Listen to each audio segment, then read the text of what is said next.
नमस्कार नगरकर, तुम्ही ट्यून केले 90 FM रेडिओ आशा, ऐतिहासिक नगरचा आधुनिक आवाज. आणि नगरकर, तुम्हा सगळ्यांना माहितीच आहे की आता सध्या आपल्या रेडिओ आशावरती आपल्या रेडिओ आशाची वारी सुरू आहे. दिंडी स्पेशल आपण सगळे कार्यक्रम घेतोय आणि याच निमित्ताने आज आपल्यासोबत खूपच खास असे व्यक्तिमत्व आहेत. जसं की मी दरवर्षी किंवा दरवेळेस असं म्हणतो की तुम्ही जरी ह्या पांडुरंगाचे वारकरी असाल तरी आम्ही मात्र तुमचे सेवेकरी आहोत. आणि त्यांच्या निमित्ताने, तुमच्या निमित्ताने आम्ही ह्या सगळ्या पंढरपुराची, त्याचबरोबर विठुरायाची सेवा करतो. तर असेच जखणगाव ते पंढरपूर अशी आरोग्य दिंडी काढणारी जी दिंडी, ज्याच्यामध्ये आपल्याला 24 दिवसांच्या या सगळ्या दिंडीच्या कार्यक्रमांचा अनुभव 24 तासांमध्ये देणारे डॉक्टर सुनील गंधे सर आपल्यासोबत आहे स्टुडिओमध्ये.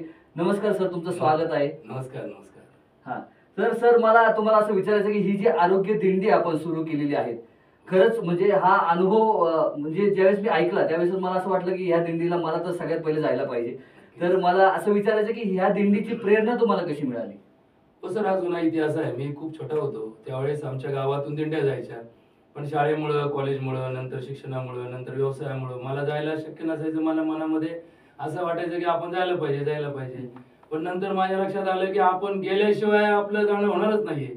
मग मी सगळ्या सुरुवातीला माझी छोटी गाडी, जी काही 4 चाकी गाडी माझ्याकडे होती पहिल्या सुरुवातीला, त्या गाडीला घेऊन 4 माणसं घेऊन गेलो आणि एक दिवस तिथं जाऊन तिथे सुदैवाने तिथली जी मंडळी आहेत, आमच्या परिसरातून जाणाऱ्या दिंड्या, त्या दिंड्यांना भेटी दिल्या आणि मला प्रसन्न वाटलं. मला त्यांनी तिथे गेल्यानंतर प्रसादाची व्यवस्था केली, दिंडीला प्रदक्षिणेची व्यवस्था केली. आणि मग पुढे एक दिवसात मी घरी आलो. चला, कमीत कमी समाधान पावलं की लोक 20 दिवस जातात, 25 दिवस जातात, आपण एक दिवसात का होईना पांडुरंगाच्या ज्या पंढरपूरला आपण तिथे जाऊन आपलं पाऊल लागलं. त्या भूमीच्या पवित्र भूमीवरती आपला स्पर्श झाला आणि तिथल्या जी नदी आहे त्या चंद्रभागेमध्ये आपण आंघोळ केली आणि मंदिराचं मुखदर्शन का होईना किंवा कळसाचं दर्शन आपल्याला मिळालं. मग पुढच्या वर्षी मग माझ्याकडे गाडी बदलली, मग मोठी गाडी आली. मग मी त्या गाडीमध्ये 9 जण घेऊन गेलो आणि मग बऱ्याच लोकांना असं लक्षात आलं की डॉक्टर साहेब तुमचं फार फास्ट काम असतं. मी म्हटलं मला वेळ कमी असतो आणि माझी ती इच्छा असते. मग इच्छा आणि वेळ यांचं नियोजन करण्यासाठी मी 9 जण घेऊन गेलो. मग पुढच्या वेळेस मला थोडी संख्या वाढली. मग मी छोटी मिनी ट्रॅव्हल गाडी घेतली, 17-18 जणांना घेऊन गेलो. त्याच्या पुढच्या वेळेस सुदैवाने माझ्याकडे ट्रक होती, एक मोठी 10 टायरची ट्रक होती. मग मी विचार केला ट्रकला तेवढं डिझेल लागणार आहे, या गाडीला तेवढंच लागतं, मग आपण काय करूयात, आपण ट्रक मध्ये जाऊयात ना. मग ट्रक मध्ये गाड्या टाकल्या आणि आमच्या परिसरात आवाहन केलं, ज्याला यायचं त्याला चला. मग आता मी तर जाणारच होतो माझी गाडी घेऊन पेट्रोल टाकून, त्यापेक्षा डिझेलचा खर्च, गाडी स्वतःची. मग त्यावेळेस माझ्याकडे 70 लोक एका ट्रक मध्ये बसून पहिल्या दिंडीला, तिसऱ्या वर्षाच्या दिंडीला आले. मग पुढे माझ्या लक्षात आलं की ही सुद्धा एक व्यवस्था जी आहे ही टेक्निकली थोडीशी कारण रस्त्याने पोलीस यंत्रणा भेटते, मग त्यांना उगाच विनाकारण आपल्यालाच गिल्टी वाटतं. मग मी पुढच्या वेळेस बसेस केल्या. मग 2 बसेस पहिल्या सुरुवातीच्या दिंडीमध्ये होत्या.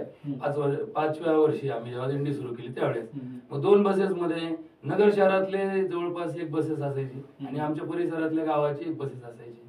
मग आम्ही सकाळी साधारण 8ला निघतो आणि 12 वाजता आपण आपल्या करमाळ्यामध्ये कमला देवीचं दर्शन होतं. आता देवीचं दर्शन हा एक पहिल्यापासूनचा पांडा. त्यात मध्यंतरी त्या पिक्चर मध्ये त्या देवीचं काही शूटिंग आलं त्या कुठल्या तरी मराठी पिक्चर मध्ये आणि मग तिची क्रेज झाली. मग लोक आम्हाला म्हणायचे आम्हाला ती बघायची. मग म्हटलं चला आपला एक ठेपा पण होईल, हॉटेलवर थांबण्यापेक्षा, धाब्यावर थांबण्यापेक्षा देवीच्या मंदिराचं दर्शन. मग तिथे आम्ही आमच्या घरून नेलेल्या शिदोऱ्या खायचो आणि मग तिथून आम्ही मस्तपैकी प्रवचन करायचो. तिथं थोडंसं आमचं भजन व्हायचं आणि मग रस्त्याने भजन करत, टाळ कुठत आम्ही जायचो. आणि मग त्याचा अनुभव खूप चांगला आला. खूप चांगल्या, माझ्याबरोबर 2 पत्रकार आले होते.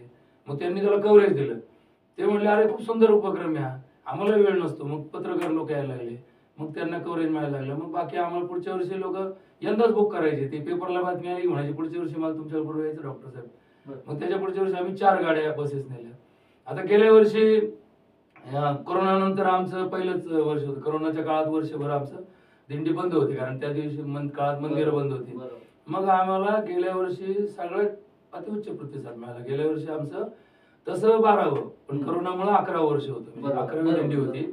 आणि मग त्यावेळेस आमच्या 8 बसेस आणि 445 भाविक आम्ही गेलो.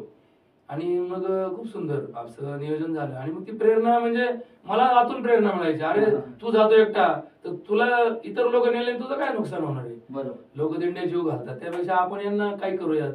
मग पुढे करमाळ्यामध्ये आमचे एक पारिवारिक सदस्य आहेत, त्यांनी मला सांगितलं की आम्ही जेवण देऊ. मग गेल्या वर्षी त्यांनी स्वतः जेवण दिलं. आणि मग यंदा आम्ही म्हटलं की असं कुणावर बर्डन टाकलं की त्याला उगाच त्या चुकीचा पॉइंट तयार होतो. मग आम्ही यंदा असं आवाहन केलं की आपणच आपलं जेवण तयार करूया तिथं. चाललंय आमच्याकडनं अजून काही काही नवीन नवीन संकल्पना राबवतोय आम्ही. आणि मग पंढरपूरमध्ये गेल्यावर 11 किलोमीटरचा आमचा प्रवास असतो, पायीचा प्रवास. एकादशी 11 किलोमीटर. आणि साधारणतः तिथं पंढरपूरच्या परिसरात आम्ही 11 तास थांबतो. 11 तास, 11 किलोमीटर आणि एकादशी या त्रिवेणी संगम आम्ही करतो. मग त्या 11 तासात आम्ही जाताना कुठल्या तरी एका दिंडी बरोबर जायचं, कारण त्यांच्याकडे सगळं साहित्य असतं, सात संगत असते, मोठे डुल्ले आपण डुलायचं. मग आम्हाला जो अनुभव आला तो इतका मस्त आला, आम्ही पाहिलं की त्यांना अजून प्रेरणा ते म्हणायचे थांबा थांबा थांबा, हे आमच्याकडे पाहुणे आले. कारण कुठल्याही परमार्थामध्ये समोरच्याला पाहुणं म्हणायची सवय असते आणि त्यांना आदर द्यायची सवय असते. मग आमच्याकडे काही मृदुंग वादक असले तर त्यांचा मृदुंग वादक उतरायचा, आमच्या वाड्याकडे द्यायचा. मग आमच्या महिलांकडे टाळ नसायची, मग त्यांच्या ज्या टाळकरी महिला आहेत त्या महिला ते टाळ काढायच्या, त्या टाळ्या वाजवायच्या आणि आमच्या लोकांना टाळ द्यायचे. आणि माझं वैशिष्ट्य काय आहे, मी सुशिक्षित लोक नेतो. मी अडाणी लोकांना किंवा ज्यांनी अंधश्रद्धाळू आहेत त्यांना नेत नाही. कारण श्रद्धा ही फार महत्वाची असते, पण आपल्या ज्या विज्ञाननिष्ठ माणसांमध्ये श्रद्धा नाही राहिली ते सोपस्कार म्हणून दिंड्या करतात. माझा इथं सगळ्यात मोठा याचा माझ्या दिंडीचा गाभा आहे. आमच्या माझा नाही, माझ्या आमच्याबरोबर खूप लोक आहेत त्याच्यामध्ये. साधारणतः एक 7-8 लोकांची आमची टीम आहे. नगरमध्ये ते गिर्यारोहक आमचे मित्र आहेत, राईज म्हणून, ते श्रीलंग राईज. मग ते गिर्यारोहण करत होते, त्यांनी दिंडी वाचली, ते म्हणले आम्ही येऊ का, कारण आम्हाला ट्रेकिंगची सवय आहे. म्हणजे ट्रेकिंग आणि फरक आहे. इथं ट्रेकिंग मध्ये तुमचं स्वतःच फक्त फिजिकल असतं, इथं तसं नाही, स्पिरिच्युअल. ही दिंडी स्पिरिच्युअल असते. मग त्यांना आवडली, मग त्यांचा ग्रुप यायला लागला. मग त्यांच्या माध्यमातून नगर शहरातले, आता मी डॉक्टर असल्यामुळे डॉक्टरांच्या सगळ्या ग्रुपवर आम्ही ह्याच्यावर चर्चा करतो. मग कार्यशी डॉक्टर येतात माझ्याबरोबर, ते म्हणतात चला एक. आणि त्यात अजून कसं असतं माहिती का, हे जे व्यावसायिक लोक आहेत, या पंढरपूरच्या दिंडीला नगर जिल्ह्यातून जवळपास 3 लाख भाविक जातात. आणि मग काय होतं, समजा एक डॉक्टर आहे, त्या डॉक्टरचे पेशंटच पंढरपूरला येतात, याचं दवाखान्यामध्ये असल्याकच राहणार ना. तो डॉक्टर काय म्हणतो, असेच लॅक आहे, चला तुमच्याबरोबर. मग व्यापारी म्हणतो चला इकडे कोणी गिराईक नाही, चला तुमच्याबरोबर. त्या निमित्ताने काय आलं, सगळा मेळा बसला माझा. बरोबर. मग वकील निघाले, न्यायाधीश निघाले, मग व्यापारी निघाले, डॉक्टर निघाले, आणि शिक्षक लोकांचं. मग ते म्हणतात चला आम्हाला पण एक दिवस दिंडी होईल. म्हणजे असं म्हणायला हरकत नाही की तुम्ही स्वतः ज्यावेळेस या सगळ्या गोष्टी बघितल्या आणि त्यानंतर या सगळ्या वारकऱ्यांना बघितलं, त्यांच्याकडनंच तुम्हाला ऊर्जा भेटली, आणि म्हणजे आपण यालाच, या ऊर्जेलाच प्रेरणा असं म्हणूया. नक्की नक्कीच. हा, अतिशय उत्कृष्ट असं म्हणजे काय म्हणूयात की हा जो उपक्रम त्यांनी चालू केलेला आहे, आणि ह्यामध्ये सगळ्या प्रकारचे लोक वारकरी म्हणून त्यांच्यासोबत आज येत आहेत. तर आणखी भरपूर सारे प्रश्न आपण सुनील सरांना विचारणार आहोत, परंतु एक छोटासा ब्रेक घेऊयात. कुठेही जाऊ नका नगरकर, ऐकत रहा 90 FM रेडिओ आशा, ऐतिहासिक नगरचा आधुनिक आवाज. सुरू आहे आपल्या रेडिओ आशाची वारी. दुसरा प्रश्न घेतला की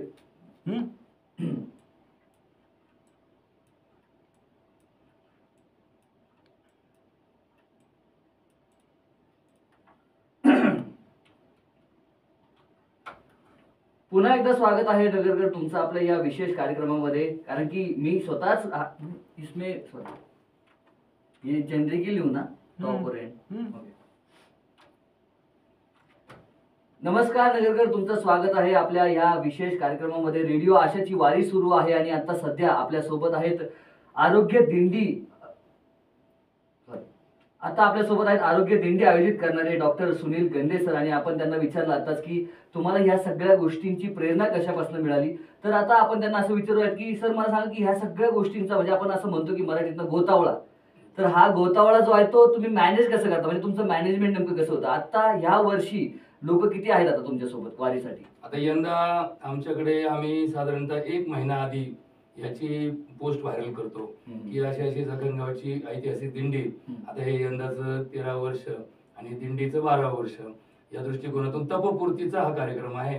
आणि आमच्या दिंडीतले वैशिष्ट्य की तुम्ही जे काही इतर दिंड्या महिनाभर, कुणी 15 दिवस जातात, त्यामध्ये जे जे उपक्रम, रिंगण असतं, सकाळी काकडा असतो, संध्याकाळी भजन असतं, रात्रीचा जागर असतो, भारुडं असतात, याच्यामध्ये कीर्तनं असतात, प्रवचनं असतात किंवा फुगड्या असतात किंवा हरिपाठ असतो. तर हे रोज जेव्हा यांचं चालतं तर कमीत कमी जसं क्रिकेटमध्ये पूर्वी 5 दिवसाचं टेस्ट असायचं, आम्ही लहानपणी खूप त्याची क्रेज असायची, लोक 5 दिवस बिझी असायचे त्याच्यामध्ये. पुढे पुढे लोकांना लक्षात आलं की 5 दिवस आपले वाया जातात. पुढे पुढे ते वन डेवर आलं, वन डेचं ते हाफ डेवर आलं, तर हाफ डेचं ते 20-20वर आलं. आता सध्या तुम्ही जगात पहा की सगळे लोक 20-20 क्रिकेटकडे आकर्षित झाले. टेस्ट मॅच आली काय गेली काय, हारले काय जिंकले काय, कोणाला त्याचं घेणं नसतं. तसं या वाऱ्यांबद्दल याचा मुळात कन्सेप्ट असा आहे की जे लोक आमच्या बरोबर येतात ते पांडुरंगाला भेटायला येत असतात, ते आमच्यासाठी येत नाही. आम्ही त्याचे माध्यम होत की आम्ही त्यांना तिथे घेऊन जातो आणि आम्ही त्याचा ग्रुप ऑर्गनायझेशन करतो. तर त्या ऑर्गनायझेशन मध्ये सगळ्यात महत्वाचा मुद्दा असा असतो की काही गोष्टी कमी पडल्या किंवा काही अडचणी आल्या तर लोक नाराज होण्याचं प्रमाण या दिंडीमध्ये कमी असतं. का? कारण लोकांना माहिती असतं की आपण दिंडीला चाललोय, पिकनिकला नाही चाललो ना. पिकनिक मध्ये कसं की तुमची पॅकेजेस असतात, त्या पॅकेजेस मध्ये नाश्त्याचा 8ची वेळ, मग बसायला स्लीपर कोच, माझा नंबर वगैरे. दिंडीत तसं नाही हो. दिंडीमध्ये तुम्ही पांडुरंगाला चाललात, तुम्हाला जागा मिळाली तरी चांगलं आहे, नाही मिळालं तर आनंद आहे. जेवण मिळालं तर खूप चांगलं आहे, नाही मिळालं तर त्यापेक्षा आनंद. मला उपवास हे परमार्थातलं सगळ्यात मोठं साधन आहे. म्हणजे इथं कसं आहे, जितकं तुम्हाला कमी मिळेल तितके तुम्ही जास्त आनंदी होता. त्यामुळे काय होतं की आम्ही हा कन्सेप्ट रुजवताना इथूनच त्यांना थोडं थोडं प्रबोधन चालू करतो. थोडं रस्त्याने मी काय करतो, प्रत्येक गाडीमध्ये माईक ठेवतो आणि 10-10 मिनिटं नगरमधून निघलो की एका गाडीत 10 मिनिटं बोलायचं. मग पुढच्या ड्रायव्हरला सूचना द्यायची की मला इथनं उतरायचं. मग दुसऱ्या गाडीत 10 मिनिटं. मग ते आपल्या करमाळ्यापर्यंत जाईपर्यंत एक 100 मिनिटाचा प्रवास करमाळ्याचा साधारण 2 तासाचा आहे.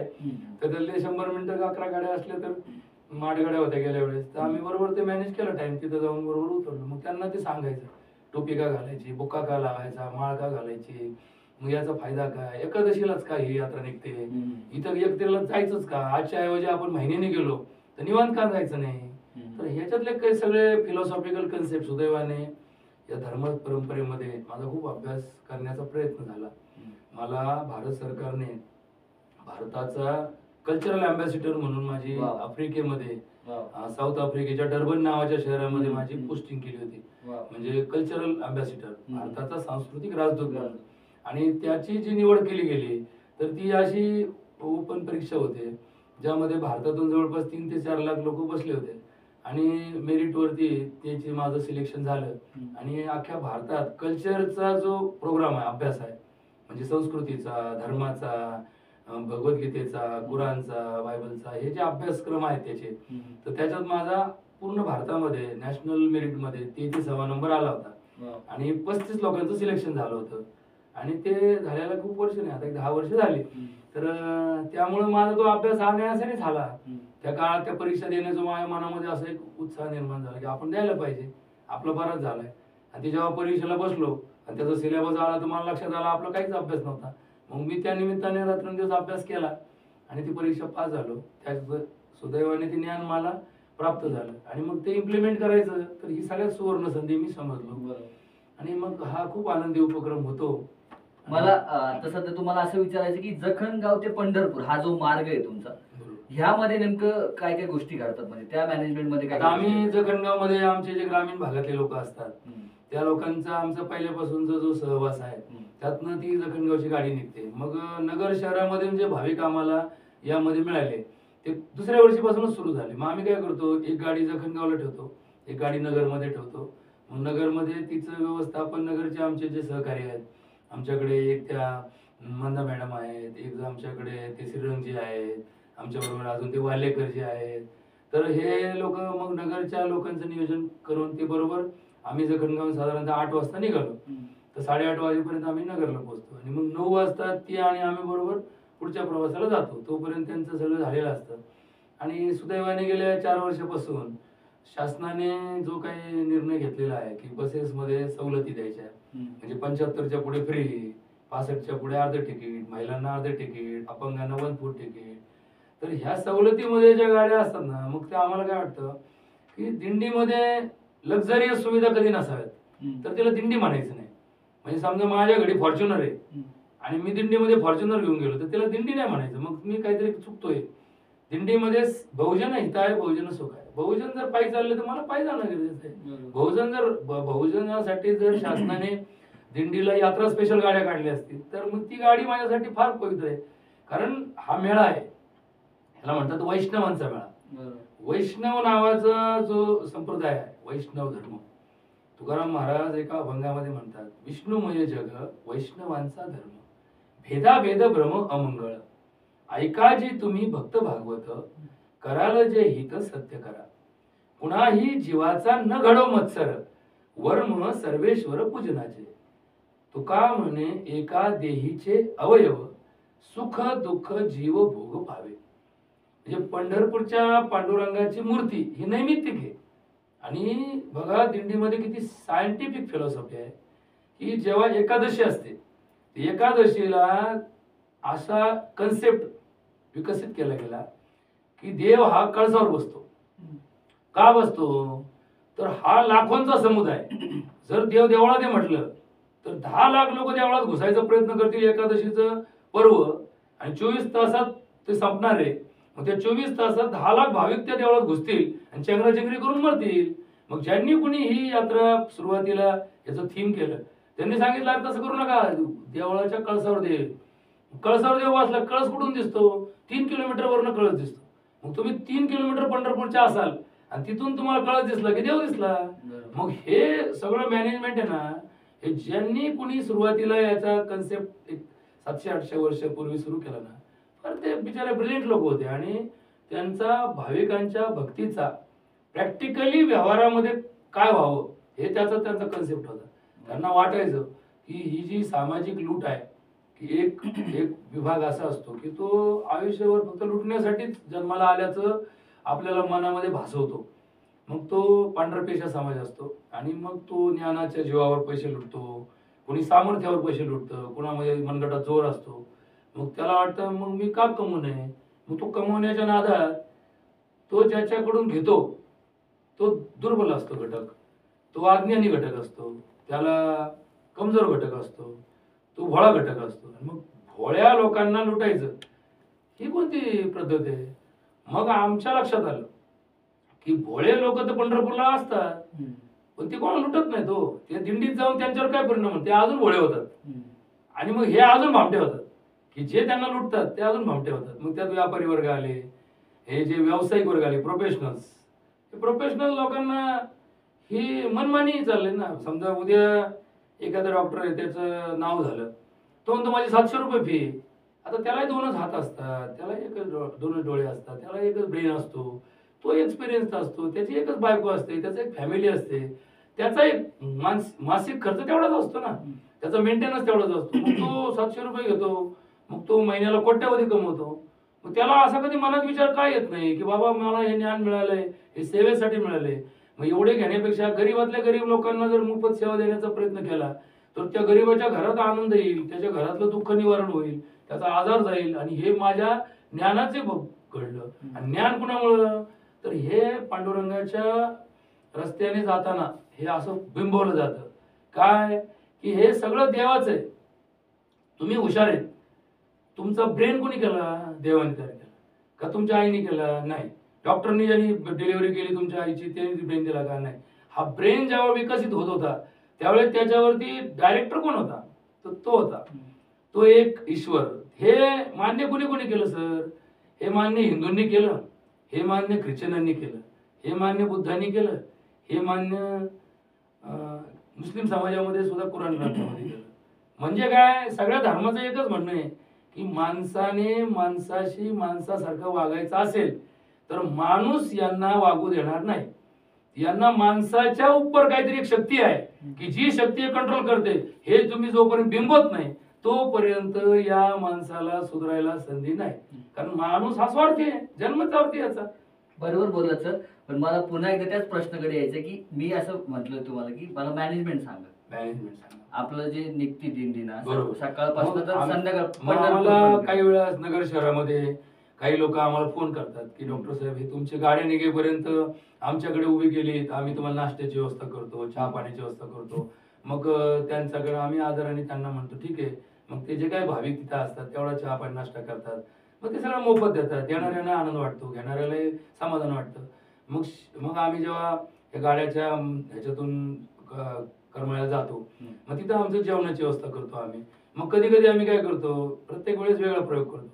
आता गेल्या वेळेस आम्ही काय केलं, प्रत्येक स्त्रीने आपला डबा आणायचा आणि त्या डब्यामध्ये एका पुरुषाला पुरेल एवढं अन्न आणायचं. का? कारण पुरुष लोक तर स्वयंपाक करू शकत नाही. पुरुषाची बायको समजा आली नसेल तर तिच्या घरच्याला त्रास द्यायचा आणि तिचा डबा करायला लावायचा. मग तिला त्याच्यापेक्षा जी महिला आमच्याबरोबर आली त्यांना सांगतो आम्ही दोघांचा डबा आणा, मग तो डबा एकत्र करतो. मग असं नाही की तुमचा डबा तुम्ही खायचा, ते सगळे डब्यातलं जे काय असेल ते सगळं एकत्र करायचं आणि इकडून तिकडं तुमचा डबा कोणाला तरी असा अज्ञात व्यक्ती देऊन टाकायचा. त्या अज्ञात व्यक्तीचा डबा तुमच्या समोर ठेवायचा आणि मग असं ते खायचं. मग त्याच्यामध्ये तो गोपाळकाला तिथे एक आमचं प्रवचन असतं. आता सुदैवाने मी बरोबर असतो त्यामुळे शक्यतो मग मी तो कन्सेप्ट लोकांमध्ये रुजवण्यासाठी हे सगळी जी काही धार्मिक सिद्धांताची प्रक्रिया असते ती माझ्याकडनं करण्याचा मी प्रयत्न करतो. मग पुढे आम्ही कारखाना जो आहे पंढरपूर कारखाना तिथपर्यंत आम्ही गाड्या नेतो. तिथून पांडुरंगाचं मंदिर बरोबर 8 किलोमीटर अंतरावर आहे. मग तो 8 किलोमीटर आमचा पायी दिंडीचा प्रवास सुरू होतो. मग पायी दिंडी करताना आम्ही रांगेत जाणं, मग ज्यांनी टाळ आणलेत त्या काही लोक टाळ आणत नाहीत, काही आणतात. काही पांढऱ्या कपड्याचा आम्ही ड्रेस कोड केला, काही लोक करतात, काही करत नाही. काही लोक त्याच्यातही नवीन असतात ना, त्यांना ते डोक्यात असतं की अहो मला मागच्या सीटची जागा मिळाली, अहो मला फार त्रास झाला, अहो मला जेवण लवकर मिळालं नाही, मी पाणी पाणी करते पण पाणी मला कोणी लवकर दिलं नाही. मग आम्ही त्यांचं ऐकून घेतो आणि मग पुढे पुढे गेल्यानंतर त्यांना त्या प्रवचनामध्ये जे प्रबोधन करतो त्याच्यात त्यांच्या प्रश्नाचे उत्तर त्यांना मिळतात की हे आपलं म्हणणं चुकीचं आहे. इथं जगामध्ये 2 वेळेला पुरेसं अन्न न मिळणारी लोक जगतायत, त्यांच्याकडे बघून आपण खूप समाधानाने जगावं ना. आपण एखादा माणूस पाची पकवानं खातोय त्याचं ताट बघायचं आणि माझ्या ताटात भाकरी आहे म्हणून रडायचं, त्यापेक्षा माझ्या ताटातली भाकरी ही मला किती आनंदाने मिळते, तो समोरचा तर भाकरीचा सुद्धा त्याला आस्वाद घेता येत नाहीये, अशी परिस्थिती आहे. मग ती पायी दिंडी चालते. मग दुसऱ्या दिंडीच्या ज्या मोठ्या दिंड्या असतात ना, मग त्या दिंड्या रस्त्याने शेवटपर्यंत पंढरपूरला पोहोचायच्या मार्गावर असतात. आम्ही अशा एखाद्या दिंडीत घुसतो. कोणत्या दिंडी आम्ही काय ठरवत नाही, दिंडी भेटली का टाळ वाजवायला लागलं का त्यांना आनंद वाटतो, कारण त्यांची मुळात 500ची दिंडी, त्याला आमचे 500, मग त्यांना 1000ची दिंडीचा आनंद मिळतो ना. ते फोटो काढतात, आमची 1000ची दिंडी होती, आमचे लोक फोटो काढतात, आमची 1000ची होती. म्हणजे बघा किती ह्याच्यामध्ये महत्व असतं. शेवटी हे सगळं एकच आहे ना. त्यांनी आणले का आम्ही मग तिथं गेलो की आम्ही चंद्रभागेत स्नान करतो. मग ती जागा पण पाहताना फार आरोग्याचा विचार करतो. मी आधी लोकांना सांगतो तुम्ही पासा, मग मी जाऊन पाहतो कुठे स्वच्छ पाणी आहे, कुठे घाण नाहीये, तिथे जातो, आंघोळीसाठी व्यवस्था करतो. आंघोळ झाली की मग त्यांचे जे काही पंढरपूर मधले काही महत्वाच्या गोष्टी असतात, पुंडलिकाचं मंदिर आहे, पुंडलिकाच्या आई वडिलाचं मंदिर आहे, नामदेव पायरी आहे, दिंडी ती मंदिर प्रदक्षिणा आहे किंवा मुखदर्शन आहे, या सगळ्या गोष्टी त्यांना आम्ही व्यवस्थित सांगतो.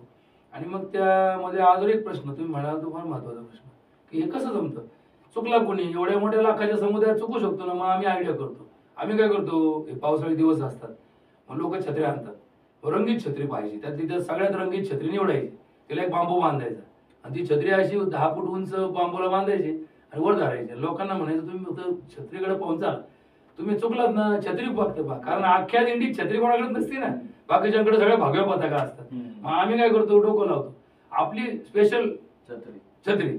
मग त्यांना फक्त म्हणायचं तुम्ही चुकलात, कुठे गेलात, तर फक्त वरती पाहून छत्री पहा. ती छत्री पाहिली की लोक चुकलेले बरोबर येतात हो.